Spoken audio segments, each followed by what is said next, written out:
Sinceramente, assim, eu acho que o treinador de futebol, ele tá ali pra pensar, ele tá ali, né, pra às vezes até trocar peças de posição pra melhorar o rendimento da equipe, isso é natural. Só que no Vasco tem uma situação, e não é com o Barbieri não, isso vem lá de trás. O Vasco tem uma situação que os caras não conseguem jogar na posição deles. Tá? O Figueiredo talvez seja o cara mais, o exemplo mais claro disso. O Figueiredo já jogou de volante, de lateral, de ponta direita, de ponta esquerda. Eu tô dizendo daqui a pouco ele vira goleiro. Mas ele não consegue jogar de centroavante. Aí agora vai jogar o Alex Teixeira numa posição que é a do Figueiredo. O Figueiredo joga na posição do Alex Teixeira. Você tá falando do Peck, que na base de fato jogava centralizado como 10. Hoje ele é um ponta direita, mas o Barbieri não consegue encaixar ele e o Orediano juntos. Pois é, mas esse é o ponto. E o Orediano não consegue jogar onde ele gosta. A maior contratação do Vasco na temporada. Houve um erro no planejamento, né? Quando o Vasco contratou o Orediano, o Barbieri já era o técnico.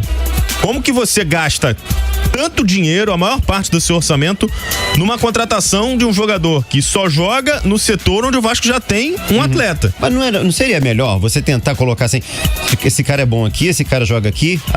Coloca os caras na posição deles. Mas se você fizer isso... Ou eu tô sendo muito simplista? Não, você tem toda a razão. Mas se você fizer isso com o Peck e com o Orediano, só joga um. Porque os dois jogam naquele momento nesse setor do gramado, na ponta direita. O Peck na base era um camisa 10. Mas hoje, se você fizer essa troca, seria uma improvisação. A posição do Peck no elenco hoje é ponta direita.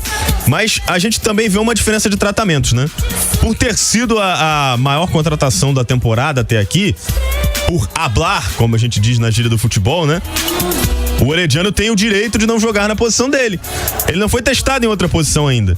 O Barbieri deu uma entrevista, deu uma declaração dizendo que o Orediano não joga em outra posição que não seja a ponta direita. Agora, a gente vê o Figueiredo jogando de volante. Por quê? Porque o Figueiredo é um menino da base, né? Esse aí pode improvisar. A gente já viu o Miranda jogando de lateral direito. Enfim, são tratamentos diferentes. Quando o Orediano entrou e jogou junto com o Peck, quem foi deslocado foi o Peck para jogar do lado esquerdo. A gente observa o Rodrigo, que hoje é o primeiro volante do Vasco. Ele começou a temporada jogando de lateral, jogou na lateral direita contra o Madureira. Então os meninos são improvisados constantemente. Aí cai nesse problema que você falou, ninguém joga na posição que é de origem. Enquanto isso, o Orediano, que foi a principal contratação da temporada, já perdeu o pênalti decisivo e tem poucas oportunidades porque ele fica restrito a um setor do campo. Sabe onde está o problema, Azevedo? Na montagem do elenco.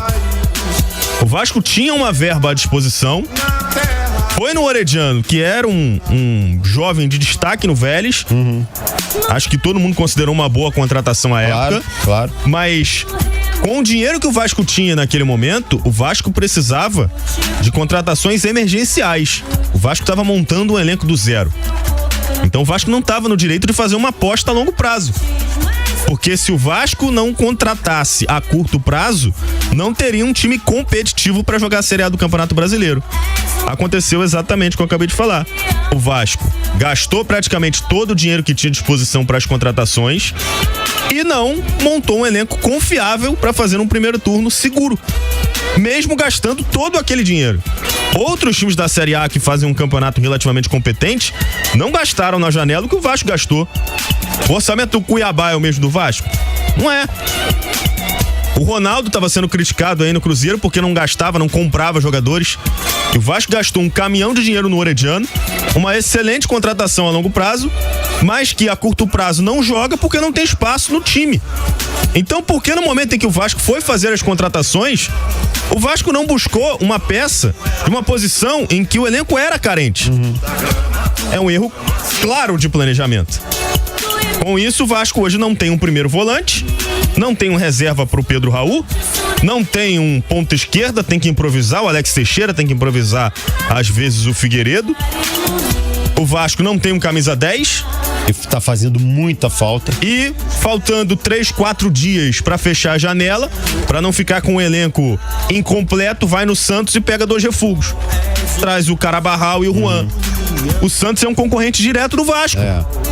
Se o Santos liberou esses 2... É porque não tá valendo a pena ficar com os caras. É porque não servia pra eles. Vão servir pro Vasco? Então, assim, houve um erro claro de planejamento.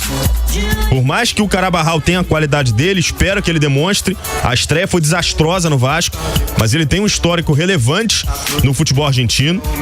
E eu espero que ele tenha a capacidade de demonstrar o que não demonstrou ainda. O Juan é um jovem de muito talento, muito potencial, sempre foi tratado com muito carinho no Santos.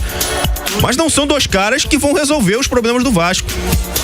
E o Vasco tinha dinheiro para fazer contratações e gastou, por exemplo, vou usar mais uma vez a situação do Orediano, num jogador que tem tudo para ser um ativo valioso do clube a longo prazo.